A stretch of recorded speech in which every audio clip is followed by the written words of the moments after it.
Acompáñame al capítulo 2 de la primera carta de Juan. Vamos a iniciar el capítulo 2 en esta mañana. Hemos terminado ya después de 4 mensajes el capítulo 1. El apóstol Juan está enfrentando el pensamiento de falsos creyentes, de falsos maestros, que en aquel día creían que la salvación era el resultado de ser un iniciado, un iluminado en los secretos que pertenecen a unos cuantos. También había una serie de maestros en aquel día que pensaban que la salvación se alcanzaba, se lograba a través de un conocimiento especial. Pero rápidamente en el capítulo 1, Juan dice que la vida eterna, la salvación, es el resultado de conocer a Dios solo a través de la persona y de la obra de Jesucristo. Como resultado de que Jesús ha venido a nuestras vidas y nosotros hemos nacido de nuevo, el creyente debe andar o debe caminar en luz, no en tinieblas. Las tinieblas eran nuestro pasado, pero el presente de un creyente es andar en la luz. Y el apóstol Juan ha dado 2 razones en el capítulo 1 por las cuales les está escribiendo esta carta. En el versículo 3 les dice a estos hermanos que les está escribiendo para que tengan comunión, para que tengan comunión. Y en el versículo 4 Juan dice que les está escribiendo para que su gozo sea cumplido. Entonces, ¿por qué 2 razones Juan ha dicho lo que ha dicho ya en el capítulo 1? Bueno, lo ha dicho para que nosotros tengamos verdadera comunión. Y nuestra verdadera comunión, según Juan, es con el Padre a través de la persona de Jesucristo. Solo después de que esta comunión está funcionando, es que usted puede tener comunión unos con otros en la grey o en el rebaño o en el cuerpo de Cristo. He señalado este error y lo seguiré señalando en el resto de la carta. Hay gente que quiere tener comunión con el cuerpo de Cristo y no puede. Daña al cuerpo, se daña a él mismo, afecta a otros creyentes, se afecta a sí mismo. Su concepto de la iglesia es completamente errado por una razón, porque su verdadera comunión no ha empezado en el lugar donde tiene que empezar. Nuestra comunión como hijos de Dios no empieza con mi comunión con mi hermano, no empieza con conocernos nosotros como la grey o la iglesia del Señor. Comienza conociendo a Dios. ¿Por medio de quién? De Jesucristo. Entonces por eso Juan está escribiendo. Pero una vez que esto sucede, dice Juan, dice también quiero que su gozo sea cumplido. Entonces estas son las 2 razones por las que hemos predicado el capítulo 1. Ahora me quiero acercar al capítulo 2. Y aquí hay otra razón por la que Juan está escribiendo este capítulo 2. Y nos lo dice el versículo 1. Para que no pequéis. Juan está escribiendo estas palabras para que los creyentes de aquella hora, como los creyentes de esta hora, no pequemos. En esta ocasión y en estos primeros 6 versos quiero revisar 2 aspectos del ministerio de Jesucristo en nuestras vidas como creyentes. Número 1, quiero revisar el aspecto de Cristo como nuestro abogado y quiero revisar también el aspecto de Cristo como nuestro gran ejemplo. Acompáñeme al versículo 1 y 2. Hijitos míos, os escribo estas cosas para que no pequéis. Y si alguno peca, abogado tenemos para con el Padre a Jesucristo el justo. Él mismo es la propiciación por nuestros pecados, y no solo por los nuestros, sino también por los del mundo entero. Esta es la primera vez que Juan llama a los creyentes hijitos en esta carta. Este término es un término muy personal, muy paternal, pero también es un diminutivo que muestra cariño hacia la gente a la que estaba escribiendo, afecto hacia la gente a la que estaba viendo luchar y librar una batalla, como lo veíamos la semana pasada, con su propia naturaleza pecaminosa.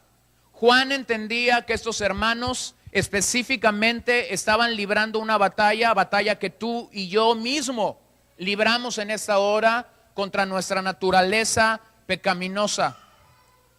En estos versos el anciano Juan, el apóstol, se coloca al lado de sus lectores, se pone al lado de estos hermanos a los que él les está escribiendo y los alienta.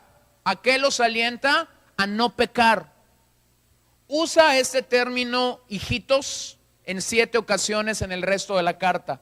En 7 ocasiones Juan se dirige hacia estos creyentes con amor, con la ternura de un anciano, con la ternura de un apóstol que ha consagrado y dedicado su vida al servicio de Dios. En 7 ocasiones les llama hijitos, hijitos. Pareciera ser que Juan había sido inspirado quizás por la pregunta de algún miembro de una congregación, de un discípulo. Y la pregunta que quizás surgió en la vida de una persona, de una oveja, de un discípulo de Juan, es la siguiente. Misma pregunta que puede brotar en nuestros días. La pregunta es: pastor, he pecado, ¿qué puedo hacer? Y usted me dirá: ay, poder, ¿cómo que alguien se acerca y dice, pastor, he pecado? Le recuerdo lo que hemos leído la semana pasada. El que dice que no ha pecado, ¿qué es? Es un mentiroso. ¿Por qué? Porque la naturaleza pecaminosa mora en nosotros y está librando una batalla.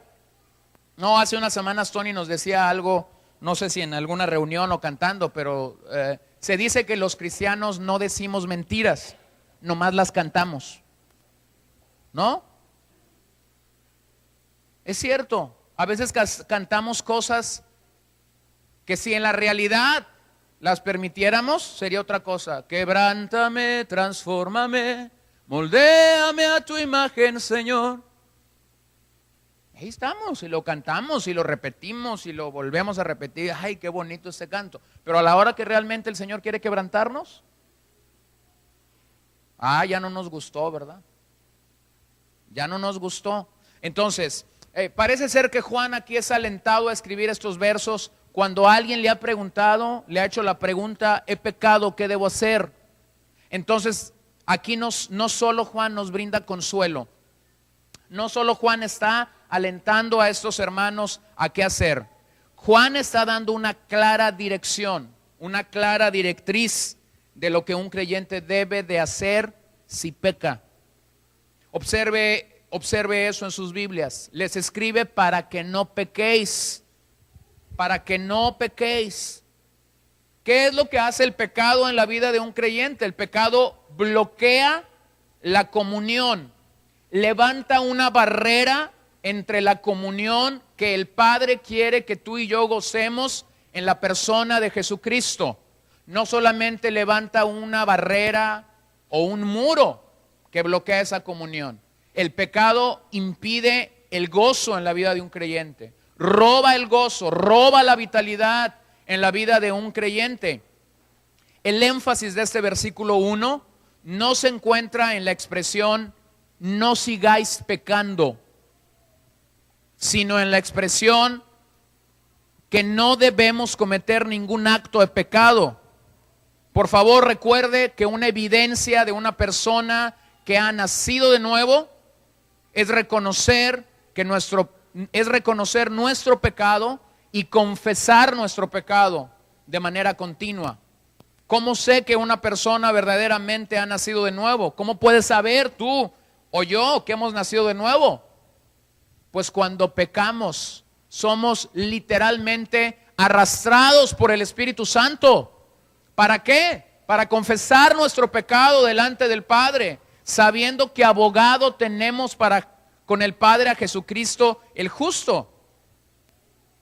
Pero hay un error en la jerga cristiana, en el ambiente cristiano, en la farándula cristiana, como guste hablarle o llamarle. Los cristianos hemos hecho clasificación de pecados. Solemos pensar en algunos pecados como groseros, como muy grandes: asesinato, robo, embriaguez, el uso de drogas, divorcio, fornicación. Y la realidad es que en todos estos pecados se comete algo malo, no tengo que aclararlo, hay una acción mala que se comete en todos estos pecados. A este tipo de pecados se les llama pecados de comisión. ¿Por qué razón? Porque se comete algo malo. Pero también los cristianos pecamos en una segunda clasificación, pecados de omisión. ¿En qué consiste el pecado de la omisión? Pues consiste en no hacer lo que se tiene que hacer. Aquello que la Biblia te demanda que tú y yo como hijos de Dios tenemos que hacer y no lo hacemos, también es un pecado. También es un pecado. Pecados de omisión, pero al final, pecado. Por ejemplo, una madre puede matar a su bebé por no darle de comer. Sería un pecado de omisión. Omitió darle comida. Un médico podría matar a un paciente al no dar el medicamento adecuado, al no señalar la dosis del medicamento adecuado. Un náufrago pudiera morir en alta mar al soltar simple y sencillamente una tabla que lo mantenga a flote. Todos tienen que ver con la omisión. Y de la misma manera sucede en la vida cristiana. El no hacer lo que Dios indica, el no atender lo que la palabra de Dios nos dice que debemos hacer o hacerlo a medias, puede convertirse en un gran enemigo en la vida de un creyente. Pecar en este pasaje se refiere a actos sueltos de pecado. Cuando Juan está diciendo no pequéis, se refiere a un acto suelto de pecado, no a la práctica continua del pecado, no al estado de pecado, porque si una persona practica continuamente el pecado, entonces no es de luz, es de tinieblas. Cuando Juan está diciendo a esos hermanos, no pequéis, no se refiere a no ser esclavo del pecado. Porque se supone que una persona que ha sido salva, ¿de qué nos salva el Señor? Del pecado. Entonces, Juan, no está diciendo aquí, no se está dirigiendo a gente que está gobernada por el pecado. No se está refiriendo a hacedores continuos del pecado. Cuando él dice no pequéis, se está refiriendo a personas como tú y como yo, que hemos creído que ya estamos caminando en luz, pero que libramos una batalla día tras día con nuestra naturaleza pecaminosa, y que un día de esos pudieras llegar a faltar o fallar al Señor en un acto de pecado suelto, no habitualmente. Ahora déjame especificar o aclarar esto. Si tú aún estás pecando y habitualmente estás incurriendo en el mismo pecado, entonces lo que eso significa es que tú no eres salvo. Así de fácil. Entonces, este pasaje que voy a leer no es para gente que no es salva. Ahora, si tú no eres salvo, yo te animo y te aliento esta mañana, y mi oración es que el Espíritu Santo pueda tocar tu corazón y puedas correr a los pies del Calvario. Eso es lo que tú necesitas. Necesitas arrepentirte de tus pecados y necesitas venir a los pies del Calvario y poder experimentar el nuevo nacimiento. Este pasaje está escrito para gente que ya creyó, que ya es salvo, pero que sigue librando una batalla con el pecado original, una batalla con su naturaleza pecaminosa, y que tendrá un acto suelto de pecado. Ahora, por favor, no confunda. Quiero ser muy claro. De repente hay gente que ya creyó, ya está en el camino del Señor, y de repente comete un acto de pecado. Y la justificación inmediata que sale de su boca es: se me salió. Se me salió. Ahora déjeme le aclaro algo. Si se le salió es porque está dentro. Y si se le salió porque está dentro, lo que eso significa es que usted tampoco es salvo. O sea, si eso es repetitivo, si eso está habitualmente pasando en su vida y cada vez que pasa usted dice, ay, se me salió, Señor, pero ahí dice que abogado tenemos para con el Padre, y te lo sabes re bien el verso. Es el único verso que te sabes de toda la Biblia, porque te conviene. Ahora quiero ser muy claro, este es un verso que a muchos creyentes, primos, compadres, padrinos, ahijados en la iglesia les conviene. Porque si este pasaje lo tomas de manera liviana y ligera, es muy conveniente. No, no es eso lo que este pasaje está diciendo. Si tú eres de los que dice se me salió, lo que sea, aguas. Aguas, porque si se te sale, si se te sigue saliendo y se te sale el lunes y se te vuelve a salir el martes y se te vuelve a salir el miércoles, es un hábito. Ese pecado es un hábito y los cristianos no pecamos habitualmente en lo mismo. Es como el que era mentiroso antes de que llegara al Señor y él cree que ya llegó al Señor, pero sigue mintiendo. Y cuando miente dice, se me salió. No, no se te salió, es que ahí está dentro.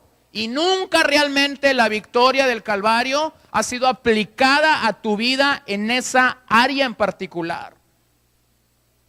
Otra cosa es nuestra naturaleza pecaminosa. Esa es otra cosa. Entonces, si hay un pecado recurrente en nuestras vidas, si habitualmente estamos haciendo lo mismo, si habitualmente estás mintiendo, si habitualmente estás fraudeando, si habitualmente estás chismeando, si habitualmente estás intrigando, si habitualmente hay palabras obscenas en tus labios, si esto es un hábito, tú estás pecando. Y lo único que eso dice es que no andas en luz. Y si no andas en luz, entonces díganme por favor dónde andamos. Usted lo dijo. En tinieblas, así lo dice Juan. John Stott ha señalado de este pasaje que es posible ser demasiado indulgente, lo mismo que ser demasiado severo hacia el pecado. Una liviandad excesiva podría parecer casi un incentivo al pecado en el cristiano, al poner énfasis en la provisión de Dios para el pecador.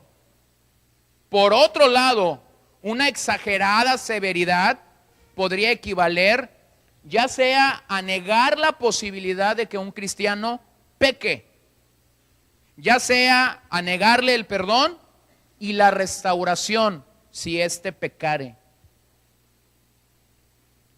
Quisiera compartir este pasaje de forma equilibrada, ni irme a una liviandad excesiva en este pasaje, pero tampoco caer en una exagerada severidad como señala o como señaló en el pasado John Stott. Quiero ver a Jesús como nuestro abogado en estos primeros dos versículos. Quiero ir a la raíz de las palabras que están en esta expresión que Juan está usando para entender. Porque creo que la meta del cristiano, la meta de todos nosotros como cristianos, como hijos de Dios, debe ser esta: no pecar y no cometer un solo acto de pecado. Esa debe ser nuestra meta, no pecar y no cometer un solo acto de pecado. ¿Por qué deberíamos tener esto como meta? Por el amor con el que Cristo nos ha alcanzado, el justo, el santo, el misericordioso, el unigénito Hijo de Dios se dio por ti y por mí para que nosotros tomemos en serio nuestro caminar en el Señor. Hermanos, Juan no busca en este pasaje justificar a nadie. No está justificando a ningún pecador, ni en el pasado, ni en el presente, ni en el futuro. Pero lo que Juan sí busca es aclarar que por nuestra naturaleza pecaminosa estamos librando una lucha continua contra el pecado. Juan buscaba prevenir el pecado, jamás justificarlo. Juan buscaba prevenir el pecado en aquella congregación, en la vida de aquellos hermanos, no justificarlo. Este no es un pasaje Este no es un verso de las Escrituras que debe justificar nuestro pecado. Este es un verso de las Escrituras que debe animarnos y que debe alentarnos a prevenir el pecado en nuestras vidas.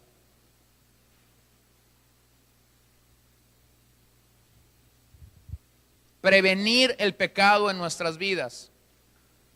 Recuérdelo, por favor, el capítulo 1 de Juan reconoce que todos somos pecadores por naturaleza. E inmediatamente Juan pasa a decir que esta es nuestra meta, no cometer ningún pecado. Esa es nuestra meta y tenemos que buscarla. Pero si pecáis, dice Juan, y aquí da una provisión para nosotros los creyentes. Esto es lo que ese pasaje sí dice. Se ha hecho la provisión por si pecamos. Por si pecamos, por si tenemos un acto de pecado aislado.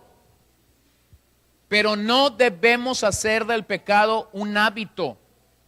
No debemos ser hacedores del pecado de forma habitual.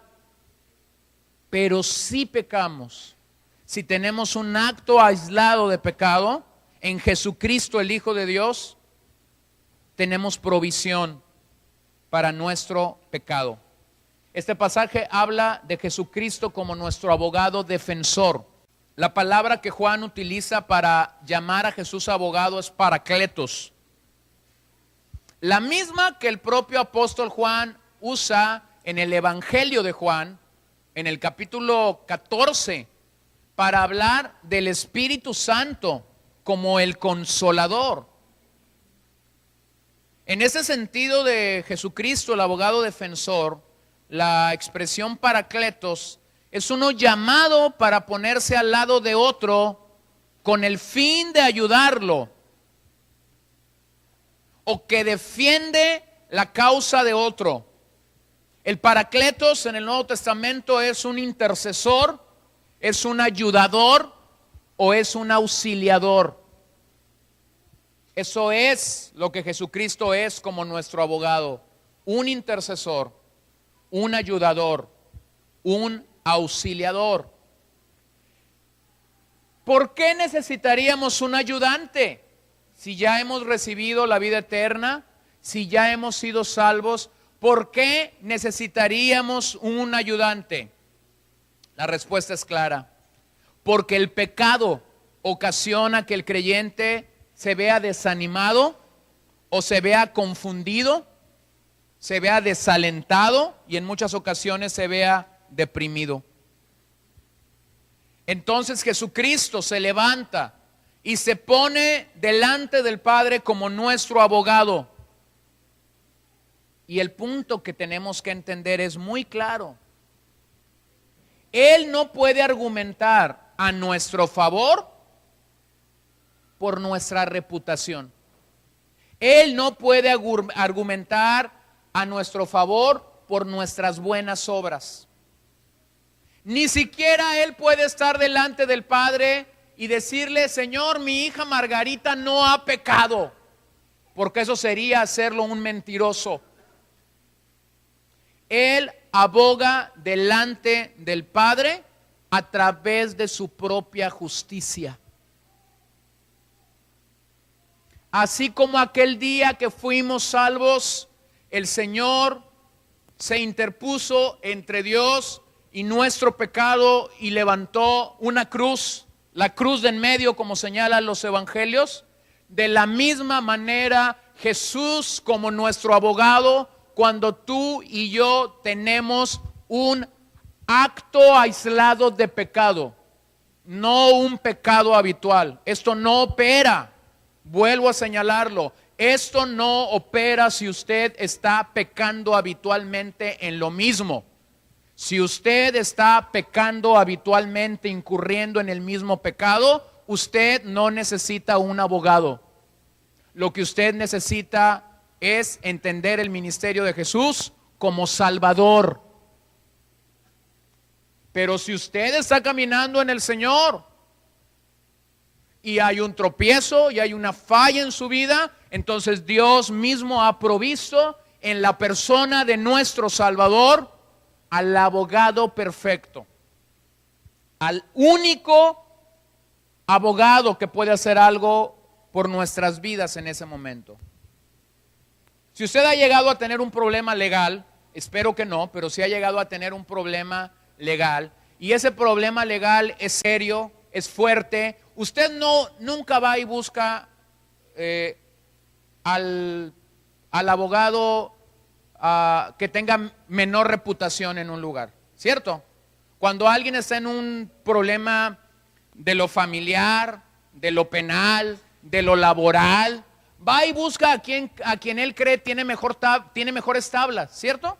Cuando alguien tiene un problema de tipo laboral, no vas y buscas a un abogado que está metido en asuntos penales, no, vas y buscas a un abogado que tenga una experiencia, una capacidad para arreglar asuntos laborales, ¿cierto? Usted va y busca lo mejor que puede. La gente paga y la gente se acaba fortunas y se acaba propiedades porque tiene que pagarle, pero la gente dice esto: tengo al mejor abogado de la ciudad, ¿cierto o no? ¿Ha escuchado eso? Bueno, yo sí lo he escuchado. Bueno, aquí les presento al mejor abogado que un creyente puede tener delante del trono de Dios como Padre: Jesucristo el justo. Pero eso no es por tus méritos ni por tu propia justicia. Eso es por los méritos, los triunfos y la victoria del propio abogado que está delante del trono de Dios. Miren lo que Pablo les decía a los hermanos ahí en el capítulo 8, verso 34. ¿Quién es el que condena? Cristo Jesús es el que murió, sí, más aún el que resucitó, el que además está a la diestra de Dios, a la derecha de Dios. ¿Qué dice ahí? El que también intercede por nosotros. El ministerio de Jesús como sumo sacerdote sigue operando en el cielo. No solamente Él murió como el Cordero perfecto que satisfizo la ira de Dios en el Calvario, sino que Él sigue intercediendo por nosotros delante del Padre. Señor, aquí está Margarita, que creyó, pero que este día te falló, te faltó, pecó. Vela a través de mi sacrificio. Vela a través de ese derramamiento de sangre en el Calvario. Intercede por nosotros. Hebreos 2:17. Por tanto, tenía que ser hecho semejante a sus hermanos en todo, a fin de que llegara a ser un misericordioso y fiel sumo sacerdote en las cosas que a Dios atañen, para hacer propiciación por los pecados del pueblo. Propiciación por los pecados del pueblo. Jesús, hermanos, es nuestro primer consolador. Y lo interesante de entender el Paracletos de Dios es que fue este mismo Jesús quien ofreció a otro Paracletos, a otro abogado, a otro consolador, a otro intercesor, a otro auxiliador en la persona del Espíritu Santo. Dijo Jesús a sus discípulos: conviene que yo me vaya,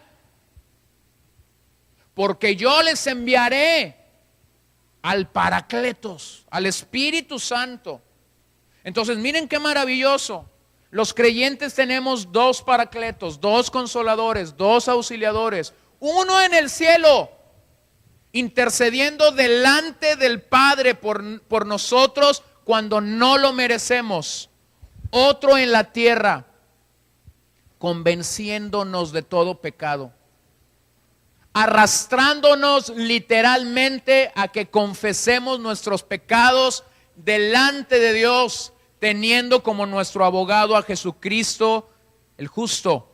Mientras el Espíritu Santo actúa en nosotros al vivir en medio de una perversa generación, Cristo es nuestro abogado defensor delante del Padre. ¿Cuándo sucede esto? La Biblia nos dice cuándo sucede esto. Apocalipsis 12, versículo 10. Y oí una gran voz en el cielo que decía: ahora ha venido la salvación, el poder y el reino de Dios y la autoridad de su Cristo. Porque el acusador de nuestros hermanos, el que los acusa delante de nuestro Dios, ¿cuándo? Día y noche ha sido arrojado. Ahora tenemos una escena más clara del trono de Dios. Dios está sentado en su trono. A la diestra del trono de Dios está Jesucristo, el justo, el Paracletos, el abogado perfecto que nosotros tenemos delante del Padre. ¿Quién está de día y de noche? Satanás. ¿Y qué está haciendo? Nos está acusando, señor Margarita, Juanito, señor, Carlitos, míralo, muy santito cantando el domingo. Hasta corbata llevaba, señor. ¿De qué le sirve la corbata? Aquí está pecando. Es mío.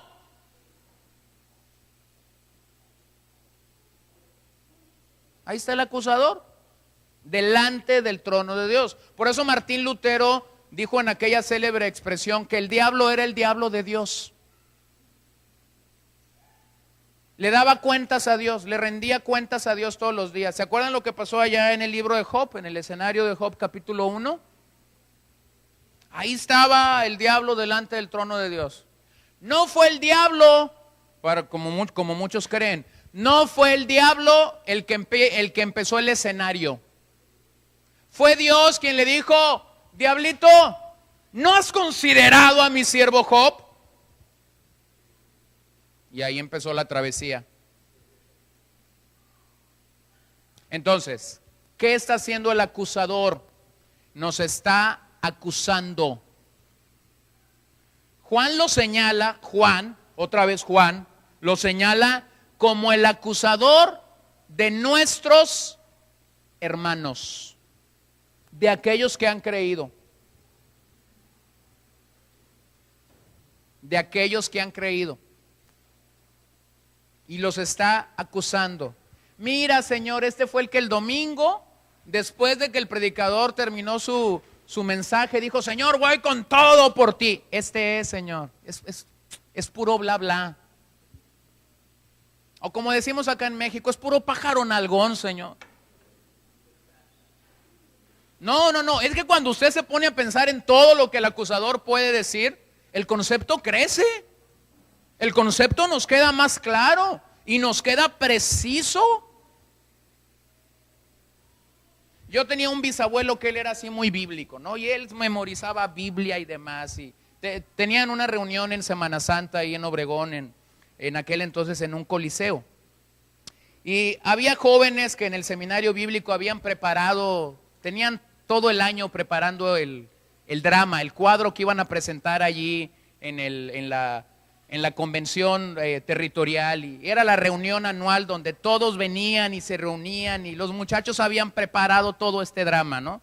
En el drama alguien se disfrazó del diablo, ¿verdad? Porque tenía que ver con las misiones y con todo esto el drama, ¿verdad? Entonces en algún momento de la obra, el que era el diablo comenzó a hablar aquí así con voz medio rara y dice: todas las almas del mundo son mías, todas son mías. Y aquel viejecito que estaba allá arriba en la arena Coliseo se levanta y le dice al diablo: Satanás, la mía no, la mía le pertenece a Jesucristo. Se acabó el drama.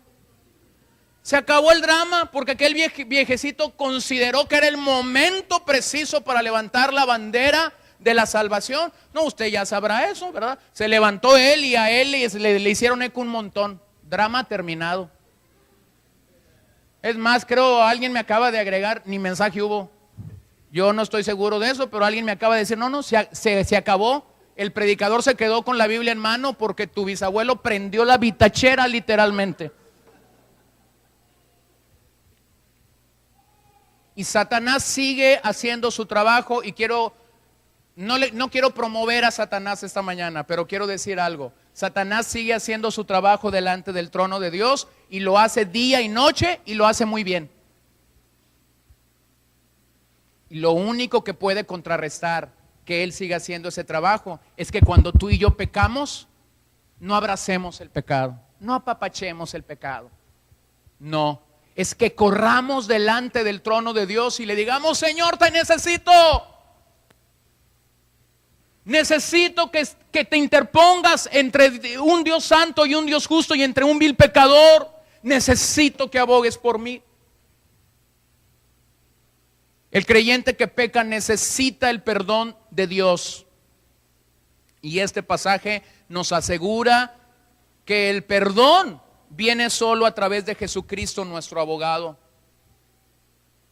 Este ministerio continuará, ya que esta lucha feroz nos acompañará en todo nuestro vivir aquí en la tierra.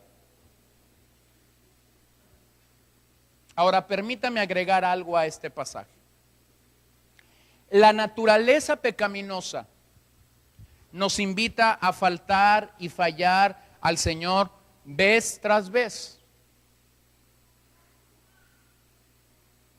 Yo he estado en algunas ocasiones donde hemos estado hablando de algo y de repente alguien comienza a hablar mal de alguien. Y he escuchado esta expresión en los labios o en personas distintas. ¿Sabes qué? No me hables mal de fulano de tal porque no está aquí para defenderse. Traigámoslo a la mesa y entonces sí dime todo lo que quieras de él. Y se necesita mucho valor para hacer eso.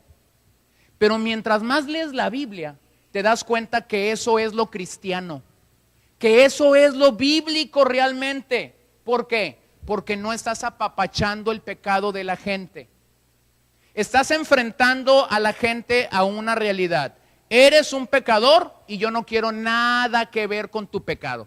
Ve y arregla tu pecado con Jesucristo, si es que eres creyente, como abogado. Y si no eres creyente, ve y arregla tu pecado con Jesucristo como Salvador. Hermano, el pecado nos contamina. Y tú puedes decir: no, yo soy muy seguro. Pablo decía: si alguno está firme, mire que no caiga. Entonces, es sabio, es saludable, es justo a la luz de este pasaje, que cuando alguien quiere vertir su carrucha contigo, cuando alguien quiere vertir, ya no digo carrucha, su dompe contigo, tú lo mandes al lugar a donde tenemos que mandarlo. O vas a buscar a Jesús como Salvador y te compones, o vas a buscar a Jesús como tu abogado y te arreglas. Pero aquí no es basurero para que tú vengas y me eches tus porquerías. Otro buen momento para decir amén. Hermanos, necesitamos mantenernos saludables y sanos. ¿Por qué? Porque así fue como el Señor, a través del sacrificio de Jesús, nos quiere ver. Y necesitamos entender que hay un abogado, sí, y este abogado está funcionando siempre y cuando hagamos lo que dice el capítulo 1. Confesemos continuamente nuestro pecado. Nuestro pecado. No solamente dice que es el Paracletos, dice que es justo. Esta expresión sirve para explicar quién es este abogado. Él hace lo que es justo ante el Padre por una razón: porque Él mismo es justo. Miren Hebreos 7, 25 al 26. Por lo cual Él también es poderoso para salvar para siempre a los que por medio de Él se acercan a Dios, puesto que vive perpetuamente para interceder por ellos. Porque convenía que tuviéramos a tal sumo sacerdote santo, inocente, inmaculado, apartado de los pecadores y exaltado más allá de los cielos. Observe el versículo 25. Por lo cual Él también es poderoso para salvar para siempre a los que por medio de Él se acercan a Dios. ¿Quiénes son los que por medio de Él se acercan a Dios? Nosotros, que cuando pecamos sabemos que tenemos a un abogado delante del Padre. Por eso dice el escritor, puesto que vive perpetuamente para interceder por ellos. ¿Por quién está intercediendo Jesús delante del Padre?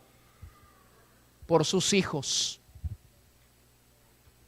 Es el propio escritor a los Hebreos quien dice, convenía que Jesús muriera para entonces poder llevar muchos hijos delante del Padre.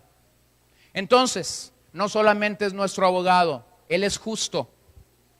Él es justo y perpetuamente está intercediendo delante de Dios por nosotros. Pero también entendemos que Jesucristo, a quien Juan señala aquí como el sacrificio propiciatorio, realmente Jesucristo es el sacrificio perfecto por nuestro pecado. Quizás en algunas versiones que ustedes traen la palabra es expiación, quizás en otras versiones la palabra es propiciación, pero la palabra original utilizada por Juan es hilasmos y significa sacrificio o expiación por todos los hombres. Este abogado no lucha porque sus seguidores sean inocentes, sino que ofrece su obra vicaria como la piedra angular para su absolución. En el Antiguo Testamento, el término propiciación o expiar era un término que se usaba en los sacrificios para simple y sencillamente cubrir el pecado. Cubrir el pecado. El concepto bíblico no es aplacar la ira de Dios, como algunos eruditos o teólogos señalan. No es apaciguar la ira de Dios, no. El concepto bíblico es quitar la causa del alejamiento. Expiar es el medio por el cual nuestros pecados son perdonados. Propiciación significa ser un sacrificio, ser una cobertura, una satisfacción, un pago. Entonces, en este sentido, Jesús no solamente es la propiciación, en este sentido, Jesús es el propiciador. El propiciador. Por eso es que Jesús tuvo que morir como el sacrificio perfecto. Este sería el único sacrificio aceptable que Dios recibiría. Por ello su muerte es recibida como sacrificio, como cobertura, como satisfacción, como pago y como lo único que puede apaciguar la ira de Dios por el pecado de nosotros. Todo esto incluye la palabra propiciación y lo encontramos en Jesús. Qué maravilloso es que Dios nos ha provisto en la persona de Jesús a este abogado. Porque realmente Él es el único que puede pararse frente a la corte de justicia divina de Dios y entonces declarar al hombre justo delante de Dios. No son los santos, no es una virgen, es Jesús, porque es el único que murió en el Calvario por ti y por mí. No hay otro intercesor que llene esa expectativa del Padre. Miren primera de Juan 4:10. En esto consiste el amor, no en que nosotros hayamos amado a Dios, sino en que Él nos amó a nosotros y envió a su Hijo como propiciación por nuestros pecados. ¿Cómo lo envió? Como propiciación. Envió a cubrir nuestro pecado, sí, pero solo Él podía hacerlo. Envió a perdonar nuestro pecado, sí, pero solo Él podía hacerlo. Aunque ese perdón de pecados se ofrece al mundo entero, solo es recibido, hermanos, por los que creen en la persona y en la obra de Jesucristo. Solo es aplicado este perdón de manera personal en la vida de aquellas personas que cuando escuchan el mensaje del Evangelio, por gracia, pueden responder al llamado de la salvación. Entonces Jesús es nuestro propiciador y a la vez es nuestra propiciación. Y su ministerio como abogado está funcionando delante del Padre perpetuamente, como nos dice el escritor a los Hebreos. Los próximos 4 versículos nos introduce a un tema que es recurrente en la primera carta de Juan. Solo daré algunas ideas generales de este pasaje porque regresaremos una y otra vez a entender y a captar que el que dice que ama a Dios, que el que dice que conoce a Dios, debe guardar sus mandamientos y debe vivir como Jesús nos dice que vivamos. Juan pasa en este pasaje de la defensa de un abogado perfecto a la vida de obediencia que ese mismo abogado nos demanda. Del tema de la comunión, del tema de cómo tener una comunión verdadera con el Padre, Juan pasa ahora al tema del conocimiento de Dios. ¿Qué debe pasar cuando una persona dice, he conocido al Señor? Cuando alguien que ha venido y dice, conozco el Evangelio, he conocido el amor del Padre, he conocido el amor del Hijo, ¿qué es lo que debe suceder? Observe el versículo 3 al 6. Si está en su Biblia, sígame, y si no, vuelva a abrir su Biblia ahí. Primera de Juan 2, versículos 3 al 6. Y en esto sabemos que hemos llegado a conocerle, si guardamos sus mandamientos. El que dice, yo he llegado a conocerle, y no guarda sus mandamientos, es un mentiroso, y la verdad no está en él. Pero el que guarda su palabra, en él verdaderamente el amor de Dios se ha perfeccionado. En esto sabemos que estamos en él. El que dice que permanece en él debe andar como él anduvo. En este pasaje encontramos a Jesús ya no como nuestro abogado. Y quiero que usted quede con esa imagen de Jesús como el abogado. Pero en este pasaje encontramos a Jesús como nuestro ejemplo. El que dice que permanece en él debe andar como él anduvo. ¿Se acuerdan cuando Jesús estuvo aquí en la tierra? ¿Qué fue lo que vino a hacer? ¿Qué dijo él que hacía? La voluntad del Padre. Aquí está nuestro ejemplo. Si Jesús cumplió y vivió haciendo la voluntad del Padre, creo que eso es claro para nosotros. Entonces la pregunta que tenemos que hacernos cuando leemos este pasaje es, ¿cómo saber realmente si yo he conocido a Dios? En estos 4 versos encontramos 8 verbos. Son muchos para 4 versos. Todos nos instan a guardar los mandamientos de Cristo. ¿Usted quiere seguir la vida de Jesús como un ejemplo? Guarde sus mandamientos. Jesús lo hizo. Jesús no hizo nada absolutamente que el Padre no le dijera que hiciera. Él obedeció al Padre.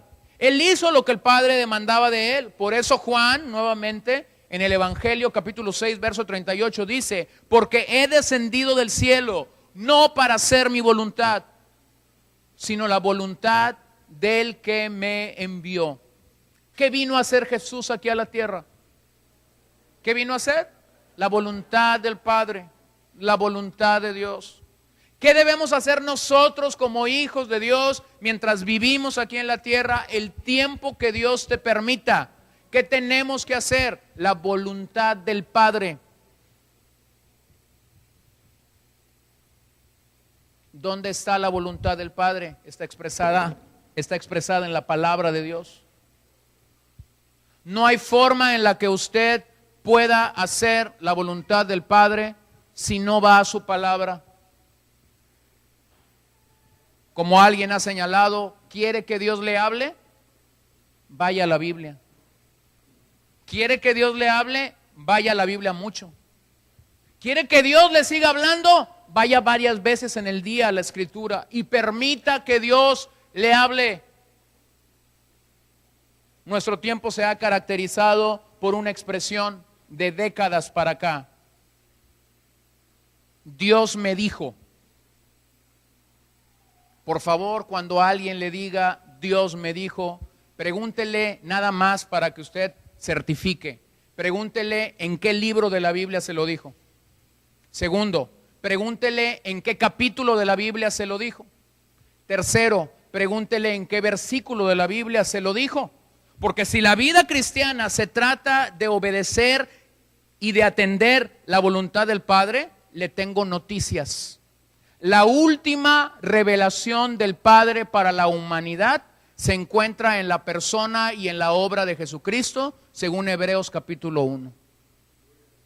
Después de eso nosotros tenemos la palabra de Dios, segura, un ancla firme y segura para obedecer la voluntad de Dios. Entonces, en estos pasajes Juan comienza a desdoblar un tema que está en toda la carta a partir de este capítulo. La prueba es obedecer los mandamientos de Dios. La prueba es obedecer los mandamientos de Dios. Yo conozco gente que dice, Dios me habla. Y está bien, pues por respeto a veces me toca escuchar a gente que no me pregunta si creo que Dios le hable o que no le hable. Pero de repente hay gente que me dice, Dios me habla, nomás que no me cuadra. Porque dicen muy bonito lo que Dios les hablan, pero no obedecen lo que está acá escrito. Entonces la forma como un creyente tiene de asegurarse que esa persona realmente está obedeciendo a Dios, no es que te aviente un rollo espiritual o místico de que Dios le habló. La única prueba en la que tú puedes verificar que esa persona verdaderamente está obedeciendo y está viviendo para la gloria de Dios es que obedezca los mandamientos de Dios. Muchos hombres jamás lograrán comprender lo que Dios demanda de ellos, porque solo lo hemos cuestionado. Hay gente que lee la Biblia y cuestiona, ay, ¿a poco sí echó los carros del faraón a la mar? Como me dijo un señor una vez después de que prediqué, mejor cuéntame una de vaqueros. Yo le dije, ¿sabes qué? Yo leía Memín Pingüín cuando era niño, pero no de vaqueros. Si quieres del negrito sí te cuento, le dije yo, pero de vaqueros no te puedo contar. Mire, hermanos, hay gente que cuestiona la palabra de Dios y yo siempre digo algo. Nosotros cuando queremos que la gente lea la Biblia, se la queremos facilitar, ¿no? Vete a Marcos porque es narración. Vete a Juan porque ahí el que lee esas cosas es para que crea y comenzamos. Yo ya digo otra cosa, yo digo la Génesis 1:1. En el principio creó Dios los cielos y la tierra. Si tú tropiezas con eso, vas a tropezar con cualquier otro libro de la Escritura. Quien no puede reconocer por fe, Señor, creaste los cielos y la tierra, difícilmente va a creer la palabra verdadera de Dios. Entonces, porque cuestionamos, porque queremos meter la palabra de Dios a la lógica, porque la queremos racionalizar, gente de este tipo nunca llegará a obedecer la palabra de Dios. No, es que allí dice esto, pues, porque dice este. Hay gente con mucha apariencia de piedad, ¿no? Nunca falta el que te llega con una Biblia de 2 metros por 3, una bibliota, con un montón de pegostes aquí, hojitas, que el amor, que la gracia, que la justa piedad, con un montón de apuntes. La Biblia está rayada, le gana la Biblia arcoíris. ¿Conoce la Biblia arcoíris? Está pintada de todos colores y ahí te dicen lo que significa cada color. Y te llegan con su bibliota ahí. La Biblia los cubre de 2 por 3 metros. Y te hablan bonito. Y a mucho que la gente le hablen bonito, a muchos los marea. No más que aquí Juan dice otra cosa. Acá, a Juan dice, no me digas lo que sabes. Porque para eso somos buenos, para saber. Y como venimos de una cultura que el que sabe más en el salón es el que más opina, es el que más dice. Muchos llegamos a la iglesia y nos traemos esa cultura. Se trata de saber, órale, aquí estoy. Yo tenía un compañero que batallaba para aprenderse las tablas. Pero un día, pues no sé quién le regaló un cassette de esos donde las tablas cantadas, ¿no? ¿Se acuerdan de eso? Que las tablas cantadas para aprendértela más rápido. Entonces, a la hora de los exámenes, yo estaba ahí, 4x4, y este estaba cantando, ¿no? Bien chévere, estaba ahí en su silla. Tenía que empezar desde el 1, ¿no? Pues 4x1, 4, y si le ponían 4x10, ahí nos mareaba. Porque imagínense, ¿no? Pero ahí estaba echándole ganas, y él se las sabía cantaditas. Así hay muchos cristianos. Se trata de aprender, me la voy a aprender. En el principio creó Dios los cielos y la tierra. Y se la saben cantada. Nomás que no cuadra algo. No cuadra algo. Tienen mucha palabra aquí. Pero a la hora de vivir, de encarnar la palabra de Dios en sus vidas, hermanos, están reprobados. Esta no es la manera como tenemos que acercarnos a la palabra de Dios. No es para cuestionar, no es para juzgar, no es para entrar en contienda o en dilemas. Es para permitir que la palabra de Dios encarne en nuestras vidas, se haga un rema en nuestras vidas, nos lleve a aplicar esa palabra que estamos escuchando. Aunque la palabra es una sola, los preceptos que encontramos en ella son muchos. Hay muchos principios espirituales, ¿cierto? Hay muchos mandamientos que cumplir de la palabra de Dios. La única manera como podemos conocer a Dios, según Juan, es conociendo a Jesucristo. Miren lo que el propio Juan dice ahí en primera de Juan 3:23. Y este es su mandamiento: que creamos en el nombre de su Hijo Jesucristo y que nos amemos unos a otros como Él nos ha amado. Como Él nos ha mandado. Póngase trucha. Este pasaje nos aclara algo. Lo primero, número 1, es poner nuestra fe en Cristo. Porque de ahí arrancamos para conocer verdaderamente y conocer a Dios. Número 2, lo segundo para conocer a Dios es que tenemos que estar dispuestos a amarnos los unos a los otros. Estar dispuestos.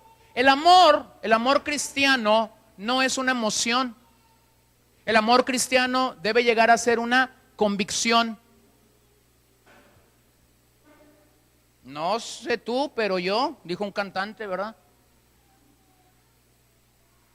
No sé tú, pero yo me he encontrado con hermanos en la fe que si fuera por emoción, yo no los amo. Y yo creo que tú también conoces uno de esos. Si fuera porque estás emocionado para amarlo, yo no lo amara. Pero la Biblia nunca me demanda amor por emoción. La Biblia me demanda amor por convicción. Amor por convicción. Amor por emoción, escúchalo bien, te lleva a idolatría. Cuando tú amas por emoción, tú has levantado a esa persona en un altarcito ahí. Tienes tu nichito ahí en el porche o en la entrada, ¿no? Ya ves que luego se acostumbra aquí en nuestra cultura. Tienes tu nichito. Y algunos a Cristo hemos llegado y hemos derribado esos ídolos, pero hemos levantado a otros en nombre del amor. Juan está llegando a un punto muy interesante y voy a volver al tema del amor porque los versos que siguen nos introducen a ello, pero aquí hay un juego. Hay un juego entre la palabra conocer y saber. Conocer es ginosco y Juan utiliza esta expresión 25 veces en la epístola. Y se refiere a un conocimiento, o se refiere más bien a que hemos adquirido conocimiento en el presente. Es adquirir conocimiento en el presente. La palabra saber que usa Juan en estos versos, la utiliza 15 veces en la epístola. Y se refiere a haber adquirido conocimiento en el pasado, pero este conocimiento permanece en tu vida. Entonces, en ese sentido, conocer a Jesús no es algo abstracto, no es algo místico, sino es algo muy claro en estos versos. ¿Cómo sé que he conocido a Cristo? ¿Cómo lo sé? Porque lo obedezco. Guardar los mandamientos aquí es la evidencia del nuevo nacimiento. Juan nos llama en estos versos a unir dos cosas, el conocimiento y la práctica. En otras palabras, la ortodoxia con la ortopraxis.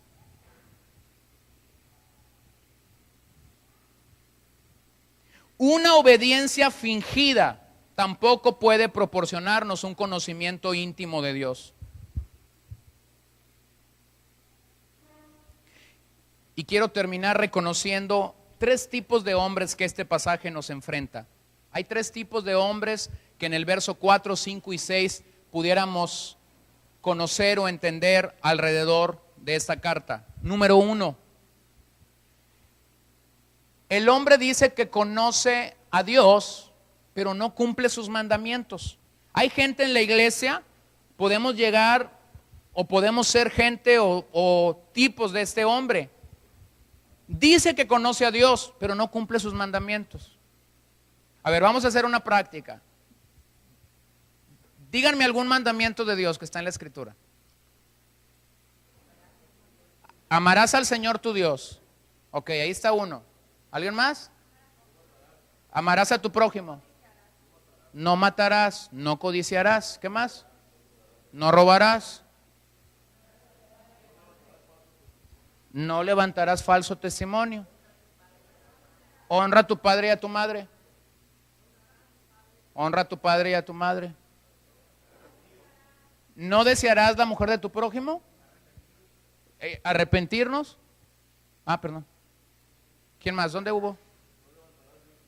No levantarás dioses ajenos delante de Dios. ¿Cuál otro mandamiento? A ver por acá. No tendrás dioses ajenos. ¿Qué otro mandamiento? No honrarás imagen, guardarás el día de reposo. ¿Qué otro? No adulterarás. Y si nos vamos al Nuevo Testamento, orad sin cesar. ¿Qué más? Dad gracias a Dios en todo. Velad. Ama a tus enemigos. Toma tu cruz y sígueme.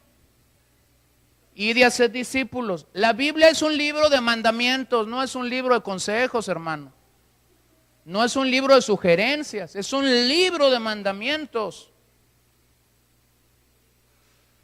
Y habemos muchos que podemos conocer esos mandamientos, pero no cumplirlos. Si agarramos nuestra pluma y una hoja en blanco y yo les digo, pongan aquí todos los mandamientos que han leído en la Biblia, se sorprendería de todo lo que usted sabe. Llenaríamos hojas y hojas y hojas y hojas. Pero aquí está el reto de Juan. Podemos conocer la palabra de Dios y sus mandamientos y no cumplirlos. Y no cumplirlos. La palabra es muy clara aquí en cuanto a una profesión de fe falsa. Yo no dudo de ninguna manera que haya entregas genuinas a Dios, que haya salvación en el sacrificio perfecto de Jesús, pero también hay entregas falsas al Señor. Las conversiones que son falsas no buscan agradar a Dios, buscan agradarse a sí mismo. Aquellos que falsamente han hecho una profesión de fe andan buscando lo que les gusta, lo que les conviene, lo que les agrada. No están buscando cumplir los mandamientos del Señor. Compartía con los varones el viernes acerca de Pablo en el capítulo 13 y 14 del libro de los Hechos.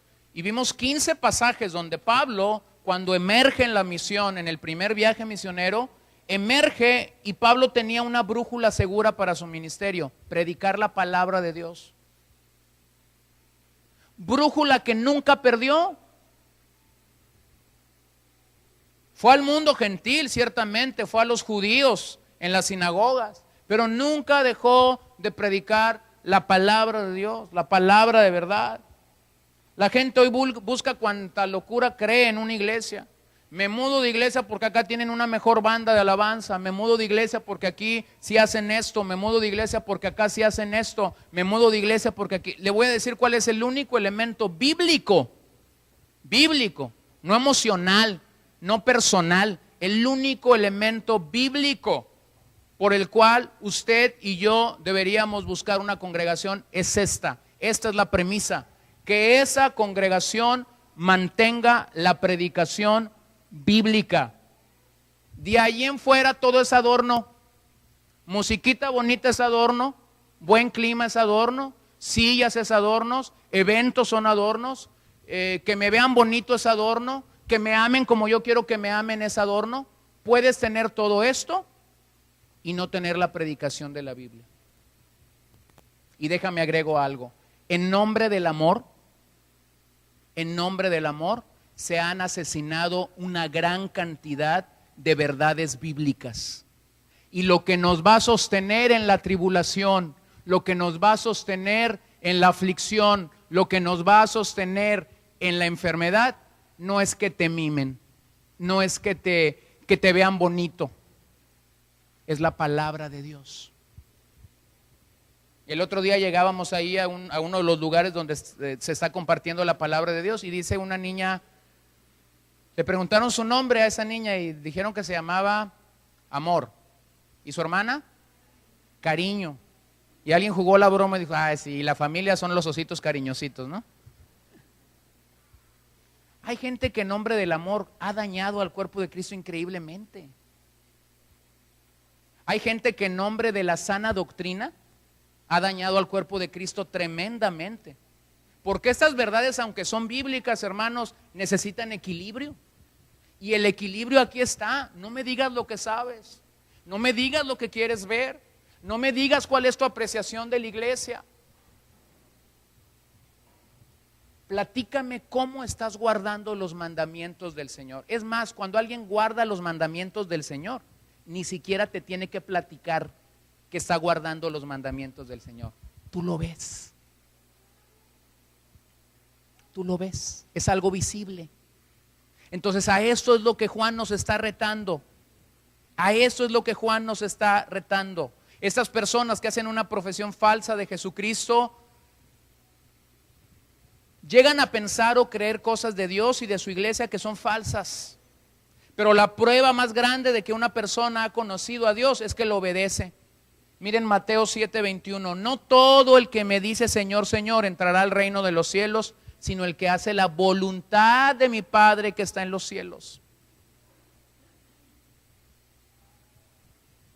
Mateo 7:6, y él les dijo, bien profetizó Isaías de vosotros hipócritas, como está escrito, este pueblo con los labios me honra, pero su corazón está muy lejos de mí. Hermano, cuidado con la falsa piedad. A veces hay gente que nos sorprende porque se ve muy bien, se ve muy piadosa. Deje de tener una apreciación de la vida cristiana y de la santidad por lo que usted ve de la gente. Ese no es el mejor estándar para medir a la gente. El mejor estándar es, bueno, ¿cómo esta persona está obedeciendo a Dios? ¿Cómo está guardando los mandamientos de Dios? Tito 1:16, profesan conocer a Dios, pero con sus hechos lo niegan, siendo abominables y desobedientes e inútiles para cualquier obra buena. Hay gente que profesa conocer a Dios. En este verso Juan está contrastando a dos tipos de gente: el que obedece los mandamientos de Dios y el que alega falsamente que obedece a Dios. Hay gente que alega que obedece a Dios. No pierda su tiempo. No caiga en el juego de un necio. Quien alega que obedece a Dios es un necio. Quien guarda los mandamientos no alega. Hermanos, con esta gama de mandamientos que me dieron, tenemos toda la vida para entretenernos. ¿No le parece? Como para andar alegando que sí, que sí. No. Olvídese. Número 2, el hombre obediente es el que obedece la palabra de Dios en el versículo 5. Aquel que cumple con la palabra de Dios, aquel que conoce y ama a ese Dios que le ha mostrado en la palabra su verdad. La única manera como realmente llegamos a conocer a una persona es estudiándola, es aprendiendo de él todo lo que se pueda. Sus deseos, sus inquietudes, su naturaleza, sus pensamientos. La única manera como logramos esto es a través de conocer a Jesucristo. Entonces conoceremos realmente a Dios. Si no hemos logrado conocer a Jesucristo, no lo podamos obedecer. Esta es una obediencia que se debe desprender de escuchar la palabra y entonces como respuesta obedeceré lo que la palabra me demanda. Usted se acordará del final del Sermón del Monte: el hombre sabio que edificó su casa sobre la roca, el hombre necio que edificó su casa sobre la arena. Mateo 12:50. Porque cualquiera que hace la voluntad de mi Padre que está en los cielos, este es mi hermano y mi hermana y mi madre. ¿Se acuerdan? La familia de Jesús ha llegado y le dicen a Jesús: Jesús, ahí está tu familia. Jesús dice: espérense, ustedes creen que es mi familia. Yo tengo muy claro quién es mi familia: el que obedece a mi Padre que está en los cielos. Juan 14:23, Jesús respondió y le dijo: si alguno me ama, guardará mi palabra, y mi Padre lo amará, y vendremos a él y haremos con él morada, o como dice otra versión, haremos con él campamento. Aquí se introduce el amor ágape en relación con obedecer la palabra de Dios, un tema al que Juan recurrentemente llegará en los próximos capítulos, al ser considerado como el apóstol del amor. Pero permítame decir lo que Pablo le dijo a los hermanos en Roma en el capítulo 13, verso 8 y 10. No debáis a nadie nada, sino el amaros unos a otros, porque el que ama a su prójimo ha cumplido la ley. Porque esto: no cometerás adulterio, no matarás, no hurtarás, no codiciarás, y cualquier otro mandamiento en estas palabras se resume: amarás a tu prójimo como a ti mismo. El amor no hace mal al prójimo, por tanto el amor es el cumplimiento de la ley. Estar en Cristo, la expresión que se utiliza aquí, estar en Cristo, hermanos, es obedecerlo y amarlo. Este amor ágape es producto de nuestra obediencia a la palabra. No puedes llegar a tener amor ágape, el amor de Dios, si no estás obedeciendo la palabra de Dios. El fundamento de la vida cristiana no es el amor. El fundamento de la vida cristiana es la palabra. Cuando conoces al Dios del amor que se nos revela en la palabra, entonces puedes llegar a practicar amor ágape.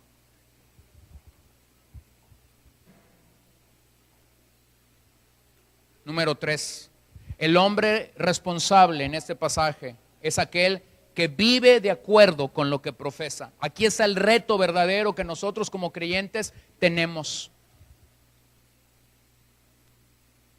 Imagínate que tú estás alentando a un creyente y le dices: la Biblia dice, orad sin cesar.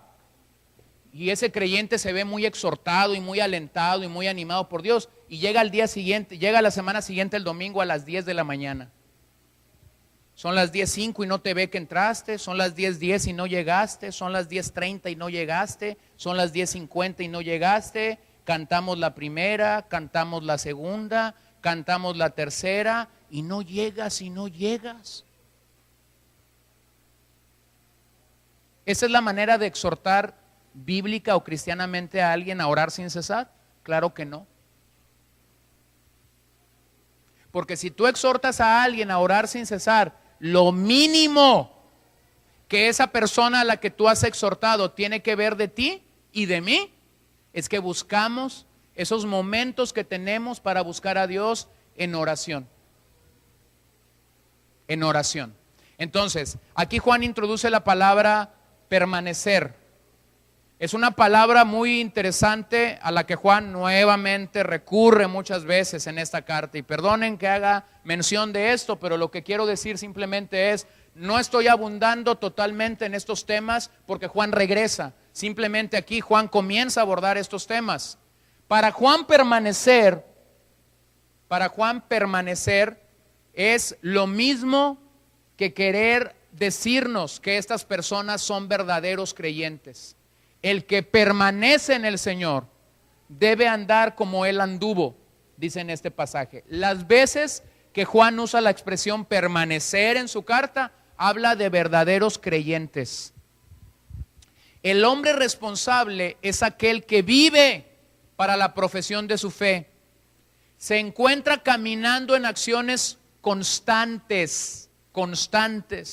Es un hombre que se siente en deuda con Cristo por lo que Él hizo por nosotros. Y sabe que la vida es la oportunidad que Dios le ha dado para vivir agradándolo continuamente. Quiero terminar con 3 citas esta tarde. Romanos 6:4. Por tanto hemos sido sepultados con Él por medio del bautismo para muerte, a fin de que como Cristo resucitó de entre los muertos por la gloria del Padre, así también nosotros andemos en novedad de vida. A esto nos llama Juan cuando dice, el que permanece en Él debe andar como Él anduvo. Tenemos que vivir en novedad de vida. Tenemos que vivir obedeciendo su palabra. Y luego Pablo, cuando escribe a los Gálatas 5:16, digo pues, andad por el Espíritu y no cumpliréis el deseo de la carne. Andamos en el Espíritu, ya no andamos en la carne, por eso no somos hacedores de pecados. Pero si llegamos a pecar, abogado tenemos para con el Padre, a Jesucristo el justo. Efesios 4:1. Yo pues, prisionero del Señor, os ruego, vean el corazón de Pablo, os ruego que viváis de una manera digna de la vocación con que habéis sido llamados. ¿Sabes que los apóstoles tenían la autoridad delegada y otorgada por Jesús para que cuando ellos se dirigían a las congregaciones a las que escribieron, haber dado principios espirituales que fueran órdenes, que fueran mandamientos, decir, hermanos, anden como es digno del Señor? Pero a mí me sorprende el apóstol Pablo las veces que él, en vez de hacer uso de su autoridad apostólica, usa expresiones como esta: os ruego, os imploro, os suplico, os aliento, os animo a que viváis de una manera digna de la vocación con la que habéis sido llamados. 2 cosas para terminar. ¿Estamos realmente disfrutando el ministerio intercesor de Cristo delante de su Padre por nosotros como hijos? ¿Estás disfrutando ese ministerio? ¿Estás yendo a ese abogado perfecto que tenemos vez tras vez cuando le faltas, cuando le fallas al Padre, cuando deshonras un mandamiento? ¿Estás yendo a Él? ¿Estás experimentando básicamente que el Espíritu Santo te arrastra para correr al Padre e implorar a ese abogado? Y si no has llegado a ese punto, es porque no has experimentado a Jesús antes de ser tu abogado como tu Salvador. Y nuevamente esta mañana, esta tarde, te animo a venir a los pies del Calvario si no le has dado tu corazón a Cristo. Lo segundo, ¿estás obedeciendo los mandamientos de Cristo, la palabra de Dios en tu vida diaria? Hermanos, es tan fácil engañarnos. Es tan fácil creer que realmente conocemos a Dios en la intimidad. Pero estos versículos nos enfrentan con el gran llamado de obedecer sus mandamientos. ¿Cómo comprobamos que le conocemos? Comprobamos que le obedecemos cuando le obedecemos. Y si no has obedecido al Señor, entonces esta tarde te animo a que te pongas a cuentas con el Señor, porque tienes un abogado. Si no estás obedeciendo su palabra, esta tarde te animo a que corramos a Él y pidamos que Jesucristo abogue por nosotros delante del Padre. No nos presentamos como gente que ha obedecido completamente la palabra, pero nos presentamos como gente que tiene el aliento y el ánimo de poder vivir obedeciendo su palabra en nuestras vidas. Jesús vino a la tierra y vino a cumplir la voluntad del Padre, y ese es el verdadero ejemplo y desafío que tenemos en la persona de Jesucristo. Puestos de pie esta tarde, por favor.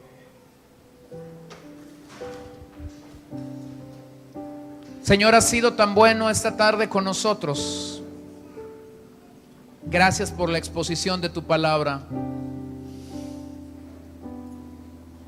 ¿Quién podrá resistir esta palabra?, dijeron aquellos hombres en Juan capítulo 6. Dura es esta palabra. Y cuando Jesús fue a sus discípulos y los confrontó y les dijo: ¿ustedes también se van a ir? Fue Pedro, Señor, quien te dijo: ¿a dónde iremos? ¿A dónde huiremos de tu presencia? Si tus palabras son palabras de vida eterna y de salvación. Señor, tu palabra sigue siendo palabra de vida eterna y de salvación. A veces cuando nos toca confrontar un pasaje como estos, donde se nos alienta a mantenernos sin pecar, pero donde nos vemos tan vulnerables ante el pecado por nuestra propia naturaleza, algunos pudieran pararse del lado de la liviandad y ver al pecado como algo común y tener un énfasis equivocado de este pasaje de las Escrituras. Señor, perdónanos si hemos pensado que estos pasajes son una libertad para pecar, porque no lo son. Estos pasajes no nos justifican nuestros pecados. Estos pasajes nos previenen acerca de la naturaleza pecaminosa y de la necesidad que tenemos de venir a Cristo Jesús como nuestro abogado. Pero también perdónanos si hemos estado en el otro extremo y hemos sido duros y tajantes con gente que ha pecado y fallado, porque la propia palabra nos anima que si alguno está firme, mire que no caiga. Y también Pablo a los Gálatas nos anima diciendo que si alguno es sorprendido en error, en pecado, vosotros que sois espirituales, restauradle. No estamos exentos del pecado, pero te tenemos a ti como nuestro abogado justo y perfecto,